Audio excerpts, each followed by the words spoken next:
Vamos a leer Romanos capítulo 8, versículo 1. Dice así: ahora pues, es esta frase, esta manera de empezar me gusta. Romanos 8, 1. Ahora pues, ¿sabes por qué me gusta esta manera de empezar? Ahora pues, porque si hay un ahora, hay un ayer. Y si hay un ahora, hay un después. Lo que pasó ayer, ya pasó. Si fue bueno, si fue malo, ya pasó. No vivas atormentado por lo que pasó, porque lo que pasó, pasó. Y te digo una cosa, querido, es falta de disciplina personal vivir lamentándose por el pasado, porque si lamentarte por el pasado arreglase el pasado, entonces te diría, lamentate por el pasado, porque vas a arreglar. Pero hay un versículo que no está en la Biblia y que dice, no vale la pena llorar por la leche que se derramó. Ese es un refrán del pueblo, ¿no es cierto? No van a pensar que es un versículo. Pero Jesús dijo eso en otras palabras. Jesús dijo, no estés preocupado por lo que no puedes resolver, por el día de mañana. El mañana no te pertenece. Entonces, ¿para qué te preocupas? El pasado no te pertenece, ya fue. ¿Para qué te preocupas? Ahora pues, hay gente que no vive lo único que tiene para vivir, que es el ahora. Vive desperdiciando el ahora que puede resolver, porque en lugar de trabajar en el ahora, está pensando en el pasado, llorando por el pasado, o está pensando en el futuro que todavía no le llegó. ¿Será que me va a dar cáncer? ¿Para qué te preocupas?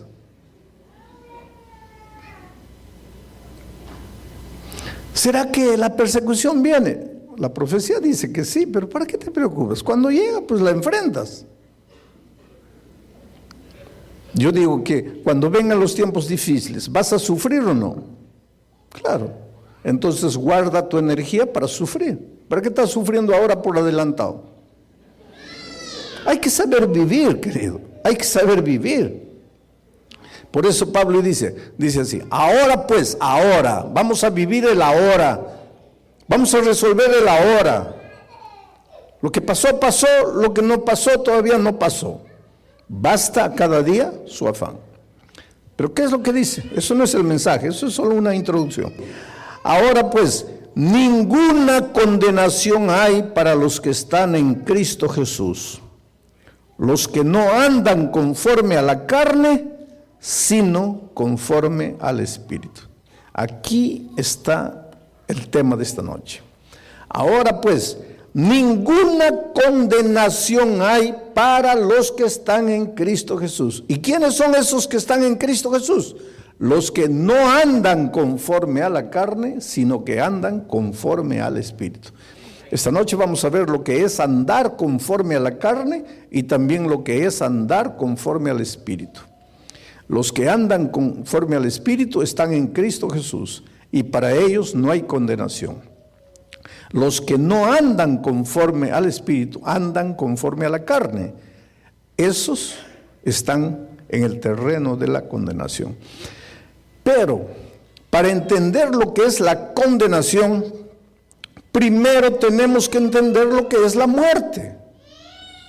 Vuelvo a repetir, para entender lo que es la condenación, tenemos que entender lo que es la muerte. Para entender lo que es la vida, tenemos que entender lo que es la muerte. Para entender lo que es salvación, tenemos que entender lo que es la muerte, porque todo eso gira en torno de la muerte. Y la muerte no es caer y morir, eso no es la muerte. Hay que entender el verdadero sentido de la muerte. Para entender lo que es la muerte, tienes que entender lo que es la vida. ¿Y qué es la vida? La vida no es una cosa. Hay gente que piensa que la vida es 70 años que el corazón late y el pulmón respira. No, desde el punto de vista biológico, eso puede ser la vida. Pero tú no eres solamente un ser biológico, físico. Tú no eres solo carne, cuerpo, hueso. Tú tienes sentimientos. Entonces, quiere decir, la vida no es solo respirar. Ahí está la diferencia entre el animal y el hombre. Para el hombre, para el animal, la vida es respirar, correr, andar, dormir, respirar, correr, reproducirse. Pero tú no, porque tú tienes sueños, tú tienes alegrías, tú tienes tristezas, tú tienes planes que el animal no tiene. Entonces la vida no es solo un asunto físico, un asunto biológico. No es solo de tu pulmón está respirando, estoy vivo. No, no. La vida, Jesucristo dijo, cuando estuvo en esta tierra, dijo así: yo soy el camino, la verdad y la vida. La vida no es una cosa, la vida es una persona. Entonces, cuando tú vas a Jesús y vives en comunión con Jesús, estás en la vida, estás vivo, porque estás en Jesús, que es la vida. Por eso Jesús dice: yo he venido para que ustedes tengan vida y la tengan en abundancia. Esa vida abundante tú solo la vas a disfrutar cuando estás en Cristo Jesús, que es la vida. Por eso Juan dice: el que tiene al Hijo tiene la vida. El que no tiene al Hijo de Dios no tiene la vida. En Cristo estás vivo. Ahora, si Jesús es la vida, cuando yo me separo de Jesús, ¿de quién me estoy separando? De la vida. Y al separarme de la vida, ¿a dónde estoy entrando? Al territorio de ¿qué? De la muerte. Ahora vas a entender una cosa. Nosotros los cristianos a veces decimos así: si me porto mal, Dios me va a castigar con la muerte. Esa es una de las más grandes mentiras. Si me porto mal, Dios me va a castigar con la muerte. Lo que están queriendo decir es: si me porto mal, Dios me va a dar la muerte. Querido, Dios jamás te puede dar la muerte. Porque para que Dios te dé la muerte, Él tendría que tener la muerte. Porque si no tiene la muerte, ¿cómo te va a dar lo que no tiene? Pero ¿qué es Dios? Él es la vida. ¿Y qué es la vida? La ausencia de muerte. Entonces en Dios no hay muerte. Él no tiene muerte. ¿Cómo te va a dar la muerte? Pero existe muerte, claro que existe muerte. Pero la muerte es la ausencia de Dios. La muerte es la ausencia de Dios, no es algo que Dios te da.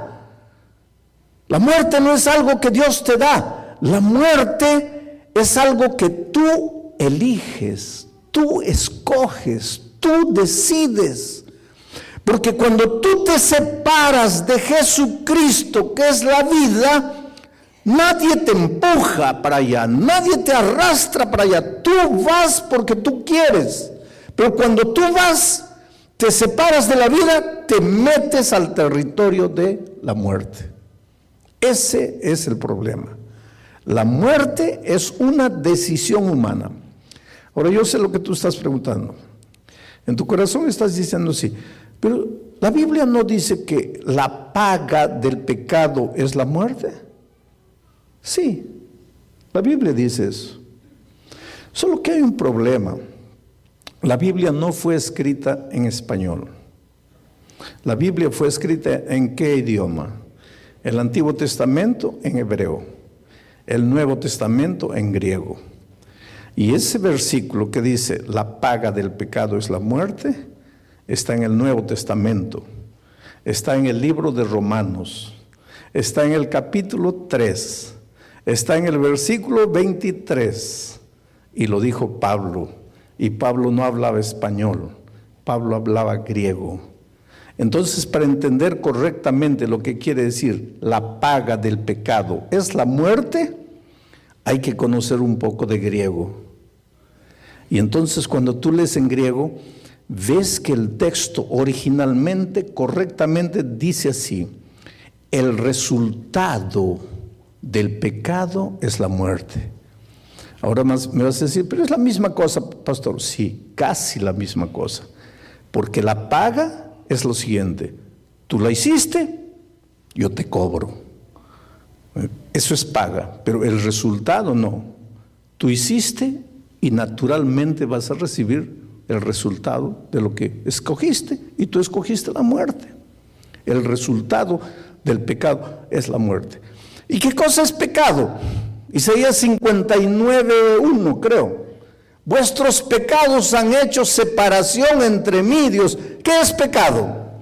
Además de ser transgresión de la ley, pecado es separarse de Dios. Cuando tú te separas de Dios, estás cometiendo pecado. Cuando tú te separas de Dios, te estás separando de la vida. Y cuando tú te separas de Dios, te separas de la vida, cometes pecado, el resultado natural es que entraste al territorio de la muerte. Ahora estás en la muerte.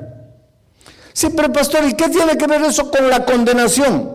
Ahí está lo interesante. Cuando tú te separas de Jesús, entras al territorio de la muerte, pero todavía no mueres. ¿Te acuerdas cuando Dios le dijo a Adán: si tocas del árbol vas a morir? ¿Adán tocó o no tocó? Tocó. ¿Murió o no murió? ¿Ah? Si murió, ¿cómo nació Caín? No murió, pero sí murió, pero no murió, pero sí murió. Ahora vas a entender lo que quiere decir la condenación. La condenación es la muerte en vida. La condenación es la muerte en vida. Estás vivo, pero estás muerto. Quiere decir, tu corazón late, tu pulmón respira, pero ya no disfrutas de la vida, ya estás en el terreno de la condenación, en el terreno de la muerte. Un día vas a morir eternamente. Cuando llegue el final de toda la historia, vas a morir eternamente. Pero desde que te separaste de Jesucristo hasta que mueras eternamente, hay un largo camino. Y ese camino se llama el camino de la condenación. ¿Y qué es el camino de la condenación? En este camino de la condenación, el diablo puede hacer dos cosas. Te quita el empleo, te quita la familia, te quita el respeto propio, te quita la dignidad, te quita la casa, te quita el carro, te quita las ganas de vivir, te deja en la miseria, pobre, arruinado, destruido, que ya no te queda otra cosa sino pensar en morir. Esa es una de las cosas que el diablo puede hacer en el terreno de la condenación. Pero también puede hacer otra cosa. Te da dinero, te da carro, te da todo, te da gloria, te da fama. ¿No ven esos artistas que venden un disco ahí y se quedan millonarios? Te da todo, pero ¿y de qué te vale? El diablo te puede dar todo materialmente, pero no te da paz. Por eso hay gente millonaria que agarra un revólver y se da un tiro. La gente pobre que ya no aguanta, agarra un revólver y se da un tiro.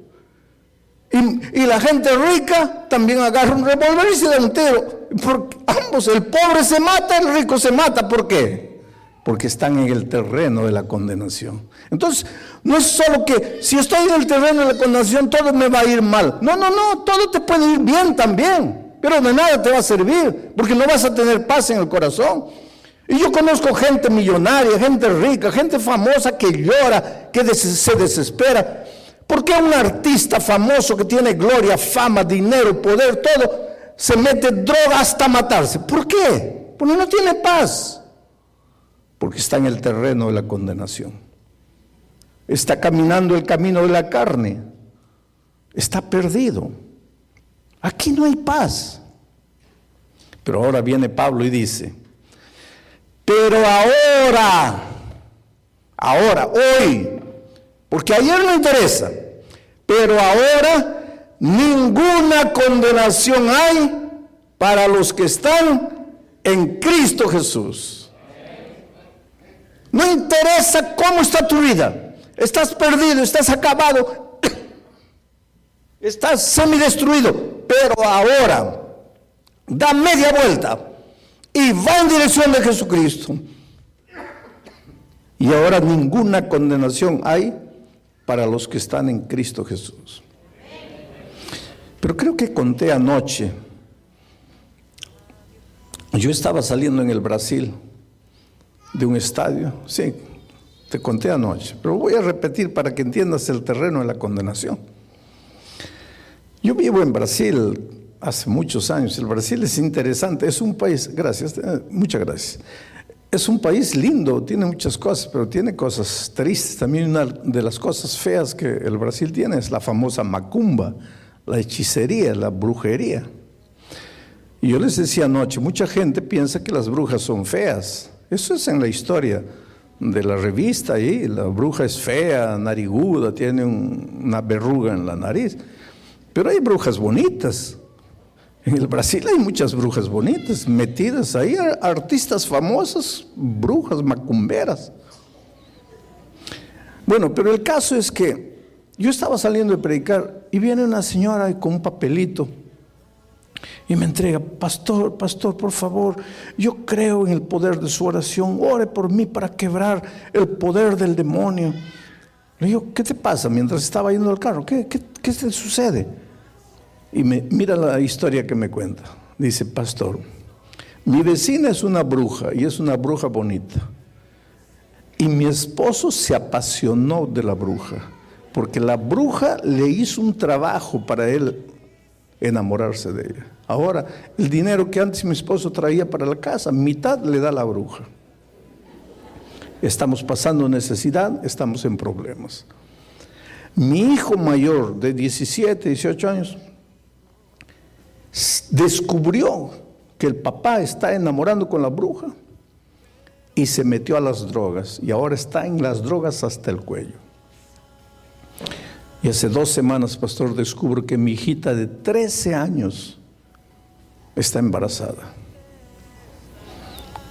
Pastor, mi vida está un infierno.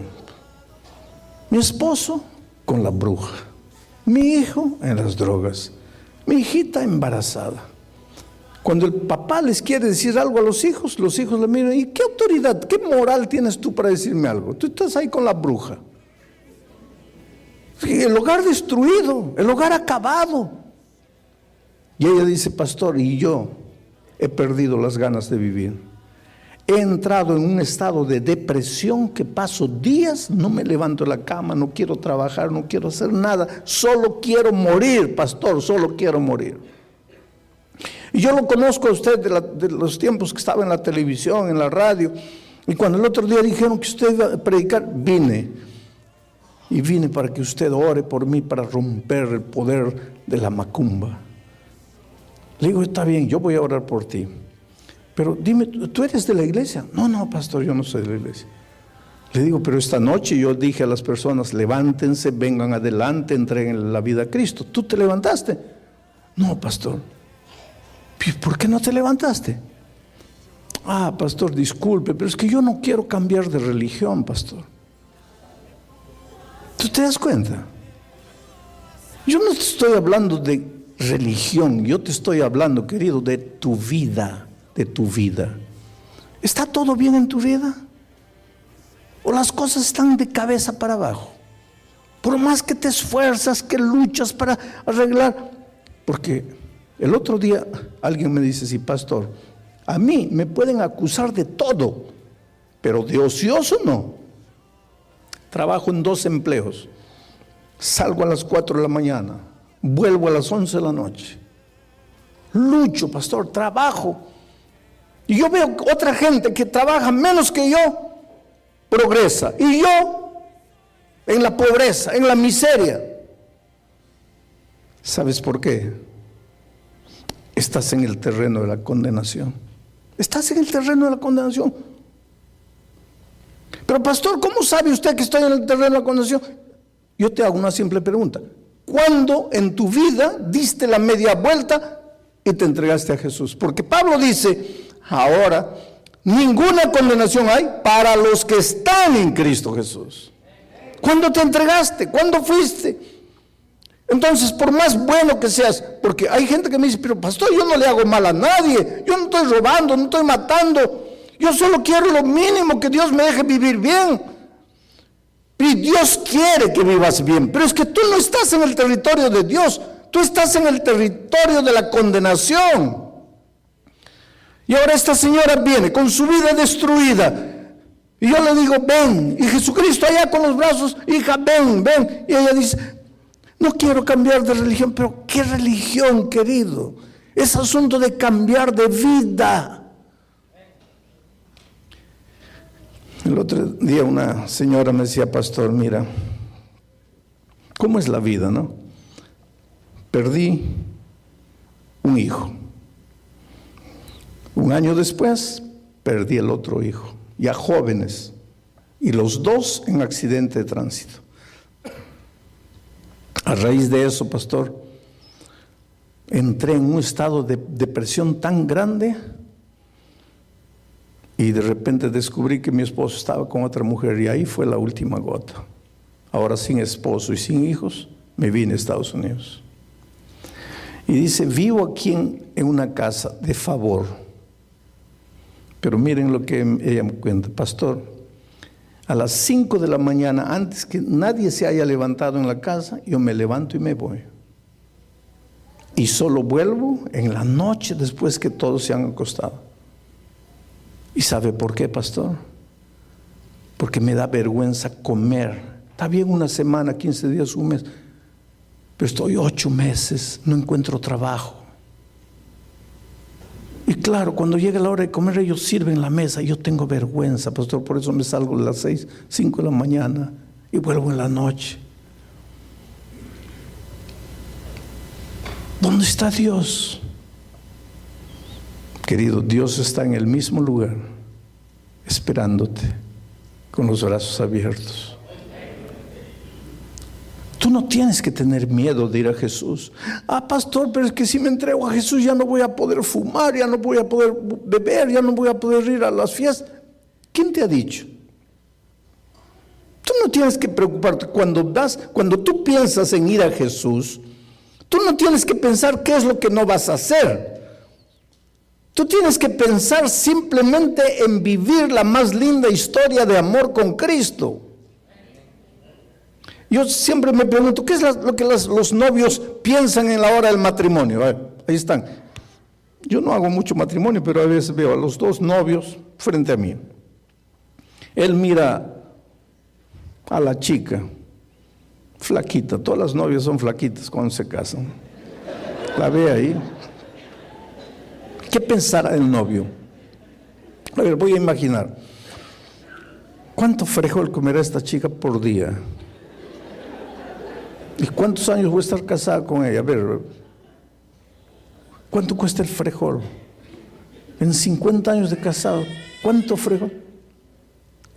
Se vuelve loco. Va a salir corriendo, no se va a casar. ¿Y ella qué pensará en los moldes tradicionales de un matrimonio? Tengo que lavar ahora, ya que me casé, tengo que lavarle las camisas. ¿Cuántas camisas se ensuciará por día? Y en 50 años, ¿cuánta camisa voy a lavar? Saldría corriendo. Pero cuando dos novios se casan, ¿están pensando en lavar camisa, en comprar frijol? Nadie se acuerda de eso. ¿Para qué se casan? Para vivir la más linda historia de amor. Ahora, cuando termina la luna de miel, vuelven. ¿Hay que lavar camisa o no? ¿Hay que comprar frijol o no?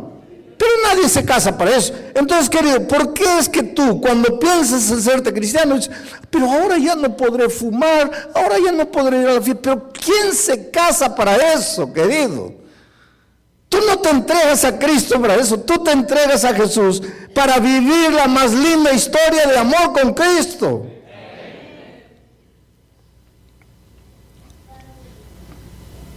Estás aquí en el terreno de la condenación y Jesús te dice, ven.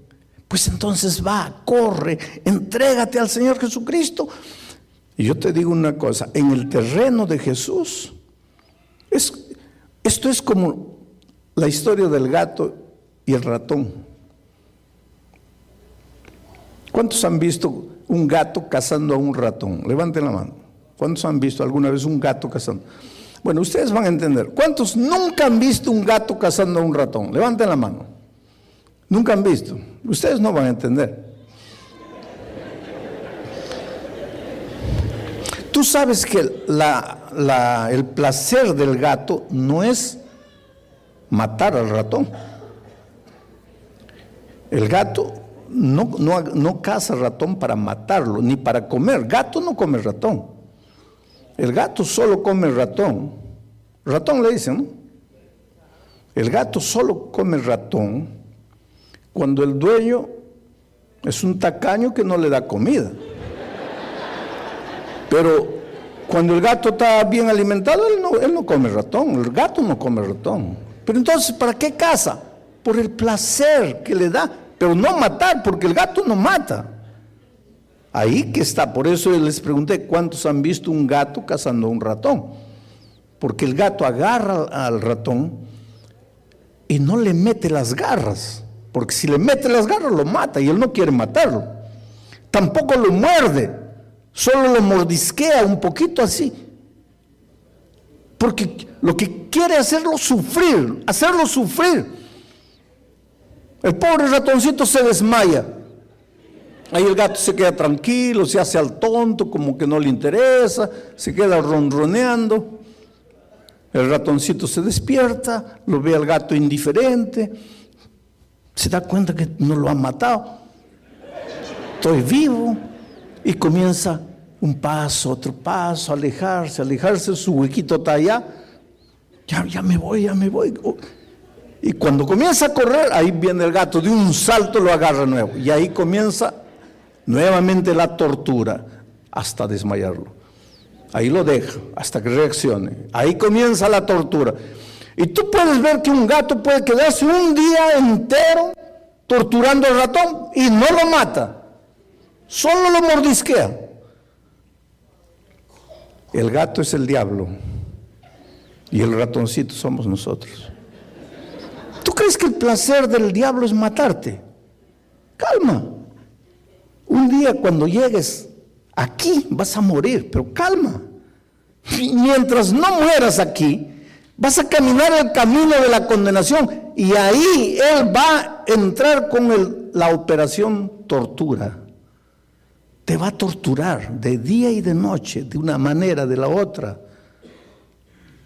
hasta que en la mitad del viaje, de repente tú mismo vas a querer morir, porque ya no aguantas más el estilo de vida del camino de la condenación.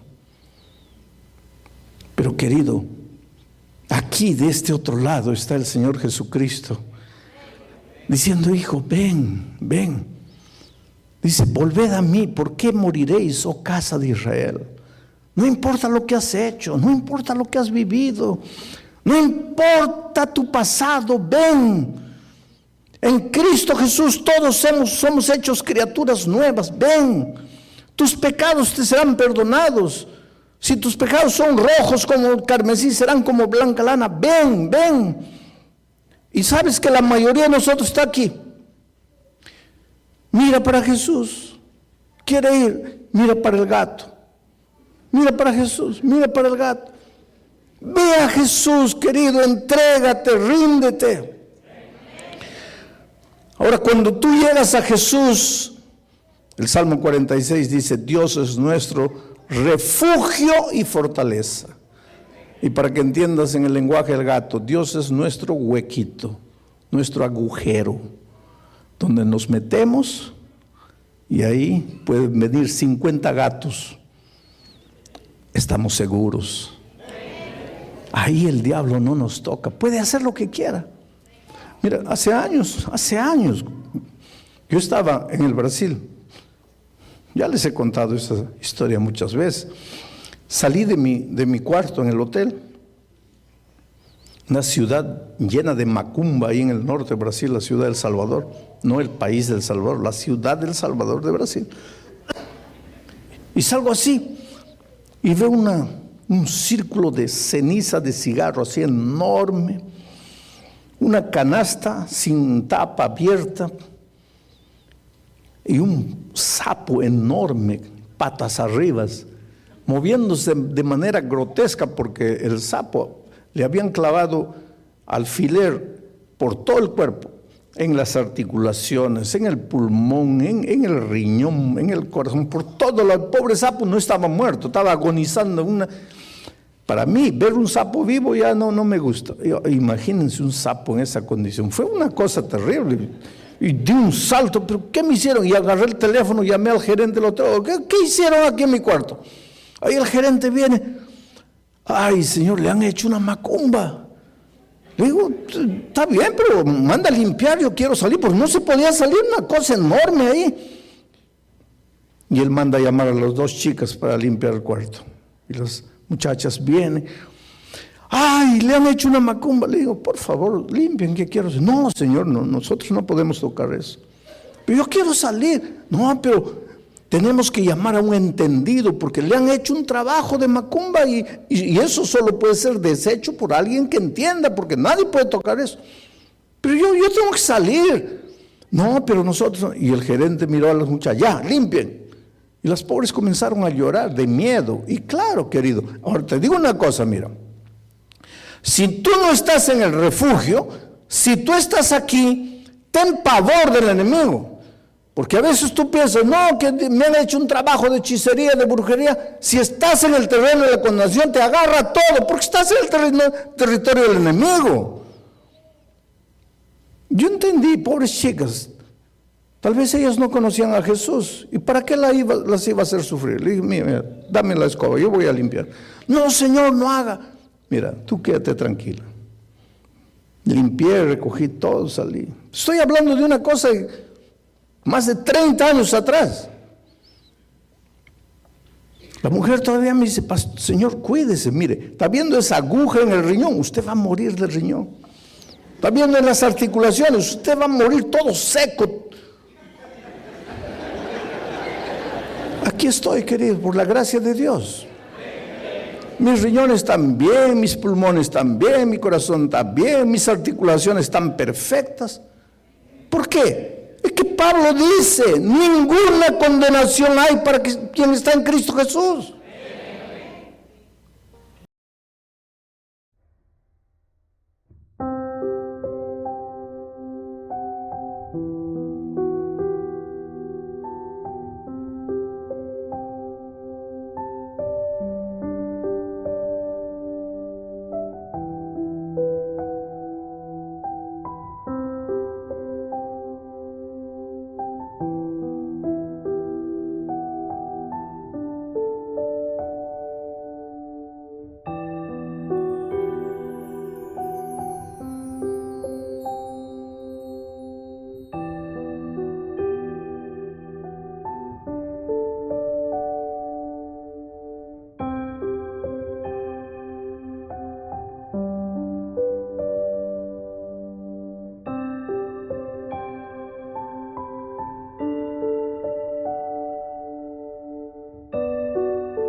Vamos a abrir el texto bíblico, Malaquías, esta vez capítulo 3, versículos 1, 2, 3 y 4.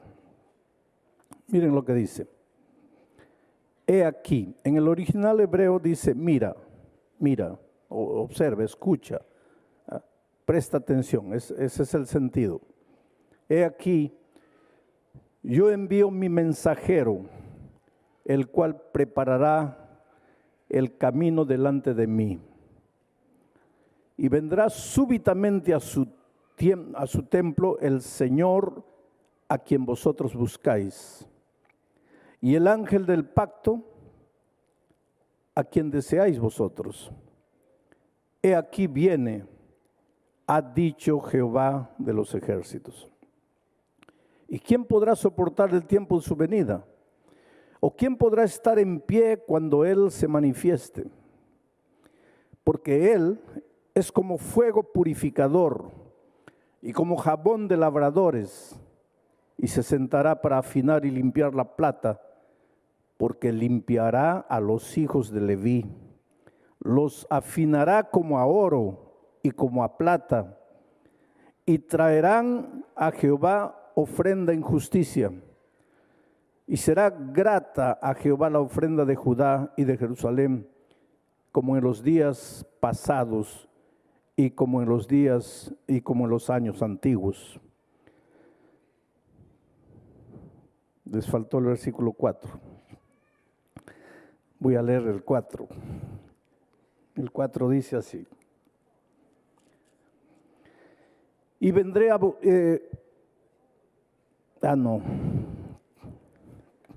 Soy yo el que está equivocado. Muy bien. Ya les dije el sábado que este mensajero, quiero que vuelvan al inicio del texto. Este mensajero del cual Dios habla, dice, les enviaré un mensajero para preparar el camino para mí. En el capítulo 4, versículo 5, dice que ese mensajero es Elías. Y en los días de Cristo mucha gente pensaba que Elías iba a aparecer o se iba a reencarnar o cosas así. Pero el sábado vimos que ese mensajero era Juan el Bautista. ¿Y por qué Malaquías lo llama el Elías? Porque vendría en el espíritu y en el poder de Elías.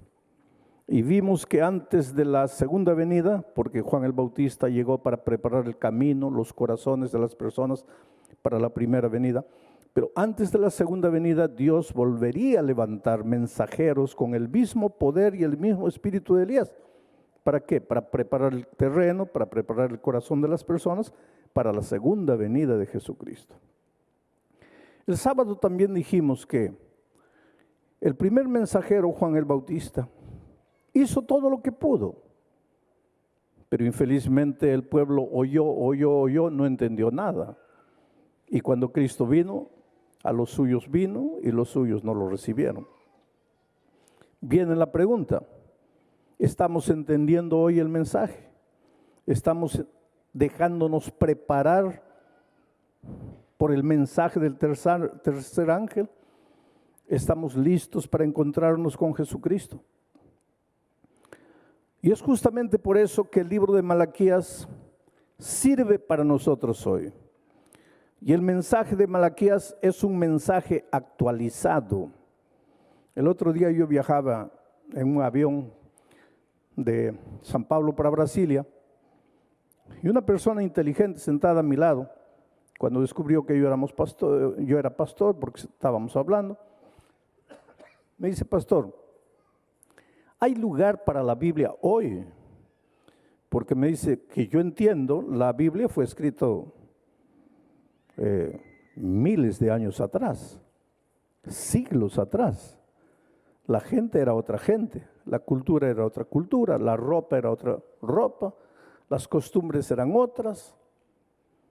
Y hoy día pues vivimos en el tiempo del celular, del internet, de toda la tecnología. Y él me dice: ¿cómo puede un libro tan antiguo valer hoy? ¿Hay lugar para las enseñanzas de la Biblia hoy? Y claro que las hay, porque la cultura cambió, las costumbres cambiaron, la geografía cambió, las edades cambiaron, pero el ser humano no cambió.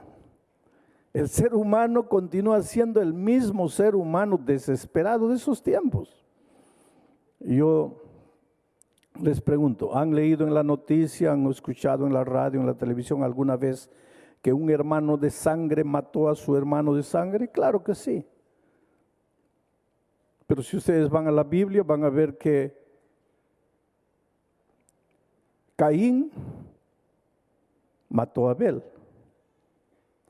¿Y cuál es la diferencia? Que hoy Pedro mata a Juan.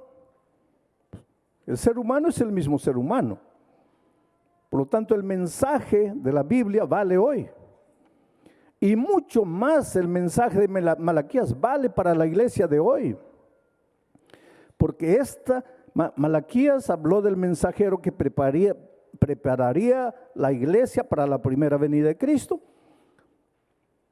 Y ese mismo mensaje, en el mensaje del tercer ángel, es el mensaje para preparar la iglesia y el mundo en general para la segunda venida de Cristo. Ahora miren lo que dice el texto. He aquí yo envío mi mensajero, el cual preparará el camino delante de mí. ¿Quién está hablando? Si ustedes van más abajo, van a encontrar que quien habla es el Señor Jehová de los ejércitos. Y él dice que el mensajero preparará el camino para él. Pero quien vino no fue el Padre, quien vino fue el Hijo. Pero aquí está embutido el mensaje de la Trinidad. El mensaje del Hijo uno con el Padre, que mucha gente no acepta y mucha gente no entiende. Dios en este texto habla de Él y habla de Jesús. Mire, he aquí yo envío mi mensajero, el cual preparará el camino delante de mí. Ahora, otro pensamiento. Vendrá súbitamente a su templo el Señor. ¿Y de quién está hablando ahí? De Jesús. Porque ese Señor es Adonai. Y quien habla es Jehová. Es el mismo Dios en dos aspectos diferentes de su carácter. Él habla de Él como si el Hijo fuese. Y el Hijo es lo que el Padre es. Porque los dos son un mismo Dios. Vendrá súbitamente a su templo el Señor a quien vosotros buscáis, y el ángel del pacto a quien vosotros deseáis. ¿Quién es ese ángel del pacto? Vamos a leer Mateo capítulo 27. Miren lo que dice, versículos 27 al 20. Mateo 26, versículos 27 al 29. Y ahora quien hace esto es el Señor Jesucristo cuando estuvo en esta tierra, ya antes de morir. Y tomando la copa y habiendo dado gracias, les dio diciendo: bebed de ella todos, porque esto es mi sangre del nuevo pacto. Mi sangre del nuevo pacto. Este es el ángel del pacto que viene a morir, derrama su sangre. Y ahora dice: aquí está mi sangre del nuevo pacto, que por muchos es derramada para remisión de los pecados, para remisión de los pecados. Y os digo que desde ahora no beberé más de este fruto de la vid hasta aquel día en que lo beba nuevo con vosotros en el reino de los cielos. Este Señor que viene es el ángel del pacto que viene. Y el mensajero viene antes de Cristo para preparar el terreno. Jesús es este Señor, este ángel del pacto. Pero mira el trabajo de Jesucristo. Pasa la otra parte del texto. Por favor, vuelve a Malaquías, quiero leer con ustedes el trabajo de Jesucristo. ¿Para qué viene el Señor? ¿Para qué viene el ángel del pacto? Muy bien, dice, he aquí envío mi mensajero, el cual preparará el camino delante de mí, y vendrá súbitamente a su templo el Señor a quien vosotros buscáis, y el ángel del pacto a quien deseáis vosotros. He aquí viene, ha dicho Jehová de los ejércitos, ¿y quién podrá soportar el tiempo de su venida? ¿O quién podrá estar en pie cuando Él se manifieste? Pasa. Ahora van a ver para qué viene Él. Él viene como fuego purificador, Él viene para purificar. Como jabón de lavadores, viene para lavar. Y se sentará para afinar y limpiar, viene para limpiar, viene para pulir, viene para preparar. ¿Y con quién va a comenzar ese trabajo? Con los pastores en ese tiempo, con los hijos de Leví. Jamás va a haber reavivamiento en la iglesia mientras el reavivamiento no empiece conmigo. Jamás va a haber reforma en la iglesia mientras la reforma no empiece conmigo. Ahora ya leí el texto. Ahora voy a concentrarme en el mensaje. El Señor Jesucristo viene. Se identifica como el ángel del pacto. El que derrama su sangre. El que comparte su sangre. El que muere para remisión de los pecados. A mí me gusta predicar de remisión de pecados. A mí me gusta predicar de perdón, de la gracia maravillosa de Cristo. Pero lo que mucha gente no entiende es que la obra maravillosa del Evangelio no se limita a perdonar. Voy a pedir que coloquen el último texto de la noche para que ustedes entiendan. Y de ahí voy a entrar solamente en el comentario. Dice así, 1 Juan 1:9. Si confesamos nuestros pecados, Él es fiel y justo para perdonar nuestros pecados. Esto es maravilloso, a todos les gusta esta primera parte, pero se olvidan de la segunda parte. Dice, Él es fiel y justo para perdonar nuestros pecados, pero no es punto, hay algo más. Él es fiel y justo para perdonar nuestros pecados y para borrar nuestra maldad, para limpiar nuestra maldad, para purificar lo que de malo hay en nosotros. La obra del Evangelio es completa. Primero necesitas el perdón, pero después necesitas ser purificado. El Señor Jesucristo no te salva en tu pecado. El Señor Jesucristo te salva de tu pecado. ¿Por qué? Oh querido, tú eres lo más precioso que Dios tiene en esta vida. El pecado te malogra, el pecado te enferma, el pecado distorsiona tu carácter. El pecado no te deja dormir ni de día ni de noche. El pecado te vuelve hipócrita, el pecado te vuelve mentiroso. Pero en el texto de Malaquías dice, viene el Señor a quien buscáis, viene el ángel del pacto a quien deseáis. Porque esa es la verdad. En el corazón humano hay una especie de vacío. Los filósofos de nuestros días, los psicólogos de nuestros días, los hombres de nuestros días, el humanismo de nuestros días le llama eso vacío existencial. Vacío existencial. Pero la palabra de Dios le llama eso ausencia de Dios. Has salido de las manos de Dios. Solo serás completo cuando te devuelvas a Dios. Pero cuando te devuelvas a Dios por entero, cuando traigas al templo delante de Dios tu cuerpo como sacrificio, pero no faltando una pierna, no ciego, no pan inmundo. Cuando tu relacionamiento con Jesús sea real, sea verdadero, no sea solo de palabras. Tú buscas a Jesús, tú quieres a Jesús. Jesús te quiere, Él salió del cielo, vino a buscarte, tú eres precioso para Él. Él sabe que tú nunca serás feliz sin Jesucristo, pero tienes que entregarte, tienes que devolverte a Él entero, por completo, no en pedazos. Tu cuerpo, tu mente, tu corazón, tu ropa, tu comida, tu música, todo lo que haces es una entrega completa. Y eso solo vas a lograrlo cuando cultives con Dios el compañerismo diario, la comunión, tiempo para orar, para estudiar la palabra y buscar a una persona y traerla al Señor Jesucristo.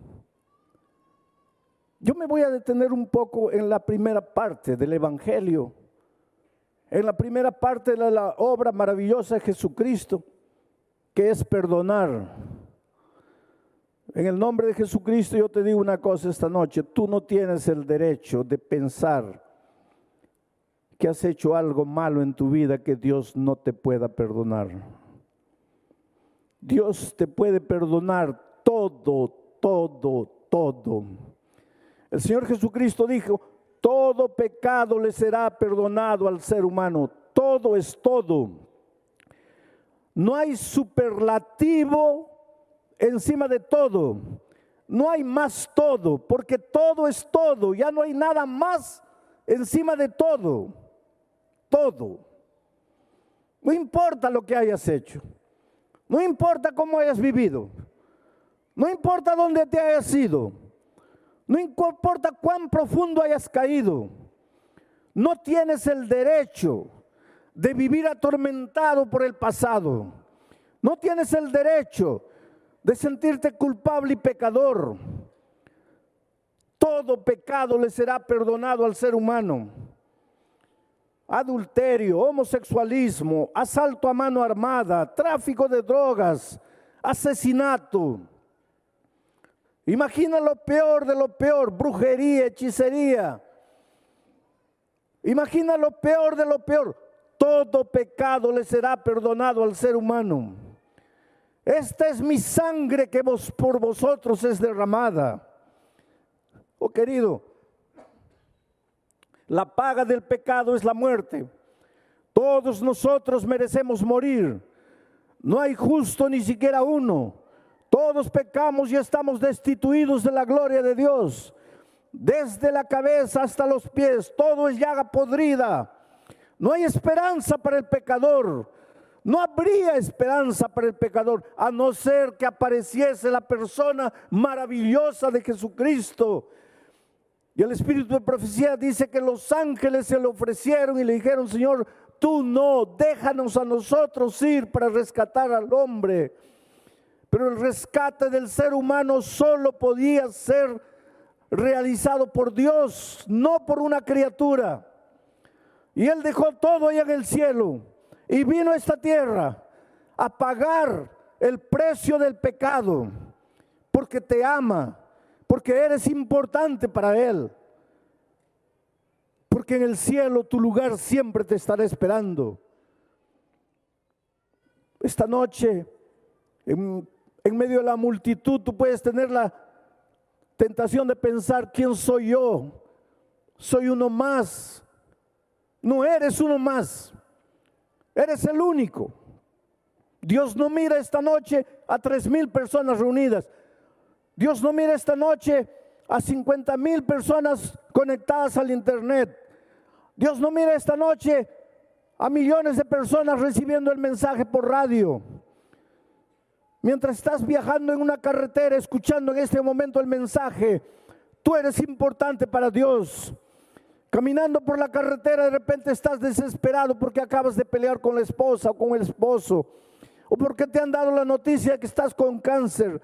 Eres precioso, Dios te ama. No porque no has caído, no porque no has pecado, no porque eres bueno. Dios te ama porque te ama. porque su naturaleza es esa, Él es amor. No tienes el derecho de caminar por la vida sintiéndote perdido, solo, desesperado, abandonado, rechazado. Dios te ama, coloca eso en tu mente. Pero como te ama, Él sabe que no necesitas solamente perdón. Él sabe que necesitas transformación. Por eso, el Señor que viene, del cual Malaquías habla, el ángel del pacto, viene como Juan dice: si tú confiesas tus pecados, yo te perdono. Él es fiel y justo para perdonar, pero es fiel y justo también para limpiar toda maldad. Y Malaquías dice, viene como fuego purificador.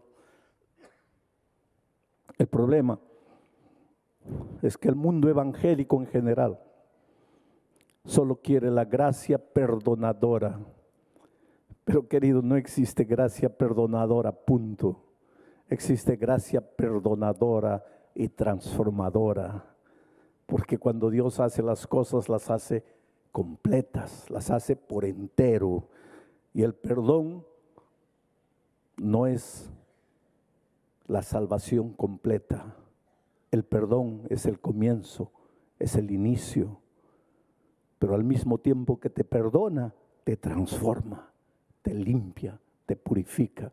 El problema es que todos queremos la gracia perdonadora, pero no queremos la gracia transformadora.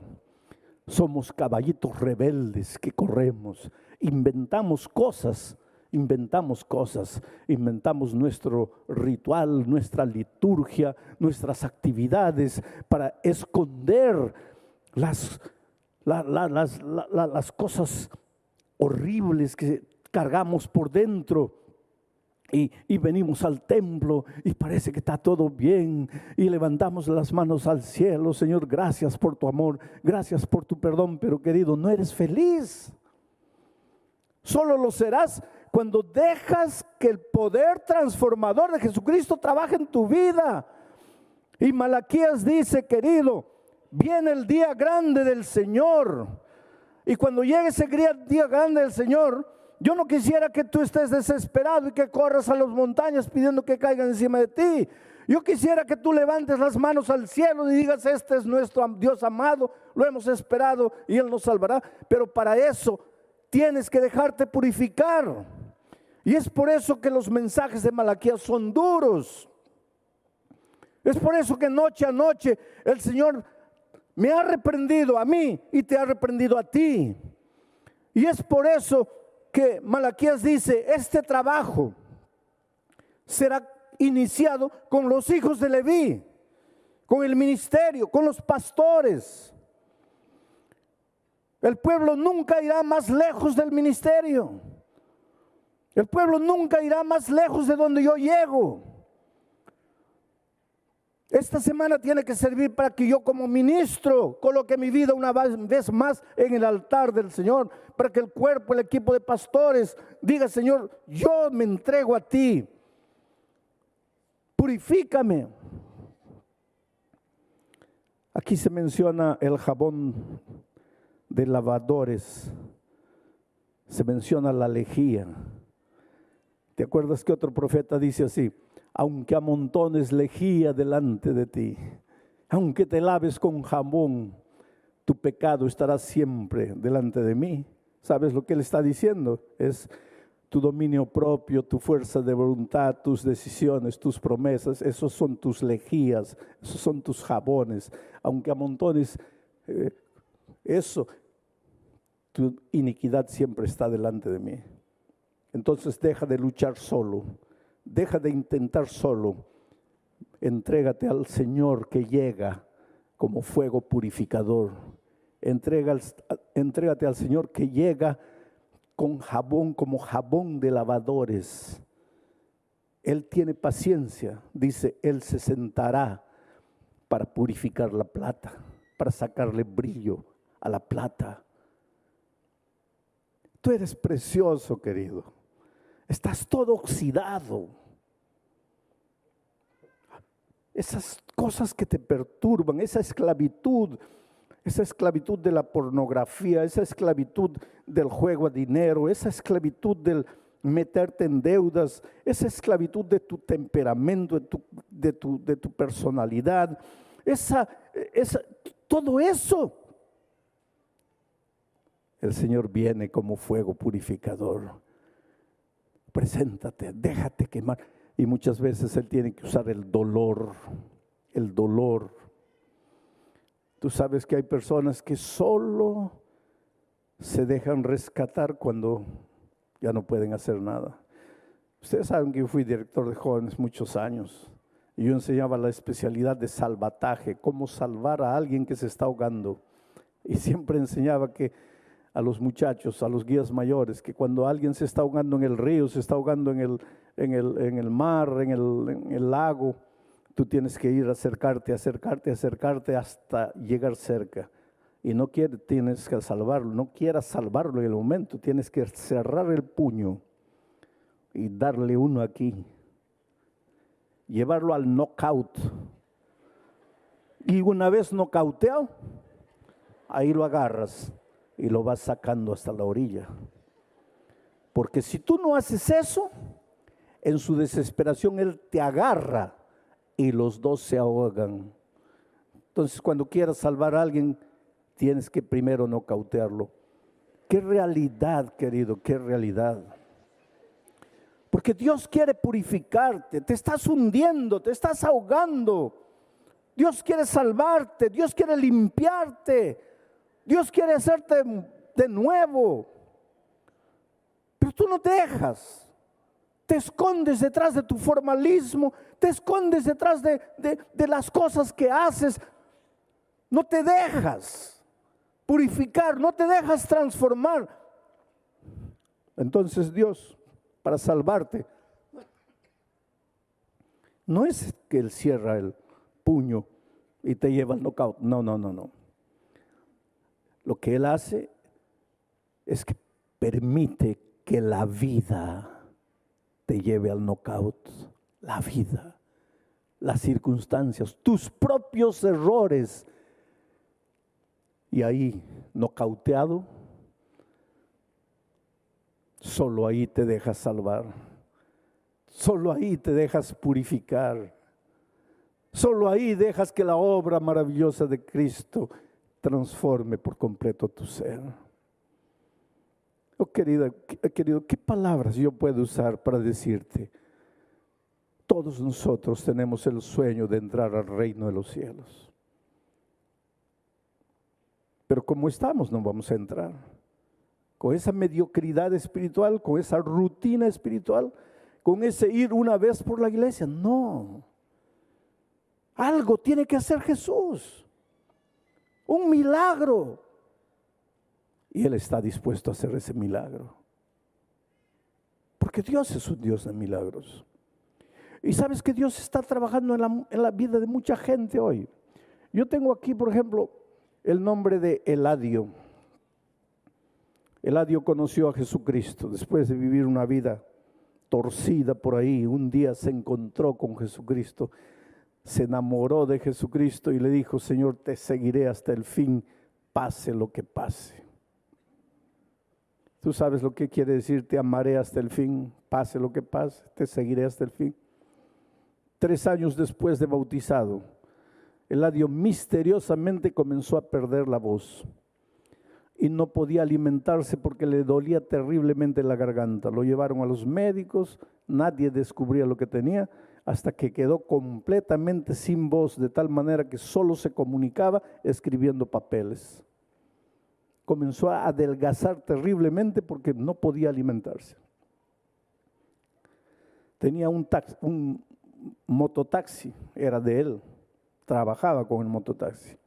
Como ya no podía trabajar, alquiló el mototaxi para otra persona, pero le dijo: mira, pero el sábado no puedes trabajar. La esposa, que no conocía a Jesús, le decía: pero está bien, tú eres adventista, tú guardas el sábado, quédate tranquilo, pero déjalo a él trabajar. Él no cree en la Biblia, no, déjalo. Y él decía: no, pero el triciclo es mío, el mototaxi es mío. y yo consagré ese mototaxi a Dios. Hay mucha gente que conoce la palabra de Dios, pero todavía no ha entendido la verdad del sábado. El sábado no es un capricho de una iglesia, querido. El sábado es el mayor símbolo, uno de los mayores símbolos de la salvación por la gracia y por la fe. Porque toda la semana trabajas, luchas con tus manos, pero el sábado paras para dejar que Dios haga su obra en ti. Interesante que cuando Dios creó el mundo, el sábado Dios vio que todo era perfecto, todo era lindo, maravilloso. El sábado se levantó como el monumento de la creación. Perfecto. Ahí viene el diablo y como si la creación fuera una acuarela fresca, viene el diablo y mete la mano y embadurna todo, malogra todo, pintura fresca, desfigura el cuadro de la creación. Pero Dios, que nunca desiste, viene a la tierra en la persona de Jesucristo y comienza su trabajo de restauración con el Evangelio, a restaurar y restaurar y restaurar. Y un viernes de tarde, así como en la creación, desde la cruz del Calvario, Jesucristo contempla ya no su obra de creación, ahora contempla su obra de redención. El primer viernes, cuando contempló su obra de creación, dijo: es perfecto en gran manera. Ahora desde la cruz dice: consumado está restaurado, está terminada la obra de la redención. Allá en la creación el sábado descansó, ahora en la redención el sábado descansa en la sepultura conforme al mandamiento. Y ahora el sábado se levanta como un monumento de la redención. Al principio se levantó el sábado como un monumento de la creación, ahora se levanta el sábado como el monumento de la redención. Si tú crees que Dios es creador del cielo y la tierra, devuélvele a Dios el sábado. Y si tú crees que Cristo es tu redentor, devuélvele a Dios el sábado. El sábado es símbolo de la creación y símbolo de la redención. No es la doctrina de una iglesia, no es el capricho de una iglesia, es bíblico. Y entonces este hombre dijo: no, yo no voy a trabajar con el mototaxi el sábado. Entonces vino el hombre y le devolvió el mototaxi. A esas alturas ya estaban mal financieramente, tuvieron que vender todo, vendieron el mototaxi para poder sobrevivir. La esposa brava porque le decía: esa tu religión tiene la culpa, es por causa de eso que estamos así. En ese momento él ya perdió completamente la voz, lo trajeron aquí a Lima, le hicieron una serie de estudios, pasando necesidad, pasando hambre. El médico después de los estudios le dice: esto es un milagro, tú necesitas un milagro, pero los médicos no podemos hacer nada, la ciencia tiene sus límites. Si tú crees en Dios, pídele a Dios, porque solo Dios puede hacer un milagro por ti. Y él clamó a Dios. Y de repente una mañana se despertó y estaba hablando con voz de mujer, hablando con voz fina. Y el médico le dijo: mira, tal vez nunca mejores, pero agradécele a Dios que tienes esa voz, por lo menos. Pero Dios nunca hace las cosas por la mitad. Dios hace las cosas completas. Hoy día es un poderoso bajo, habla con una voz linda, bonita. Volvió allá, a su tierra, y le dieron una noticia. ¿Sabes aquel hombre que estaba trabajando con tu mototaxi y te devolvió el mototaxi porque tú no le dejaste trabajar en sábado? Él traficaba drogas. Y el día de mayor tráfico de drogas era el sábado. Y lo prendieron y está preso. Y lo prendieron con otro mototaxi. Y el dueño también está preso. Y si tú hubieras cedido el mototaxi el sábado para él, quien estaría preso eras tú también. Y entonces la esposa comenzó a entender que Dios está en el control de la vida. Dios está siempre en el control de la vida de sus hijos. Esta noche yo llamo aquí adelante a Eladio para cantar un solo de soprano. ¿Qué mensaje tienes para la iglesia en 30 segundos, Eladio? Tengo gozo en mi corazón y humildemente, una vez más esta noche quiero reconocer públicamente, si estoy en este lugar es por su gracia y su amor de nuestro Señor Jesucristo para la gloria de Dios, pastor.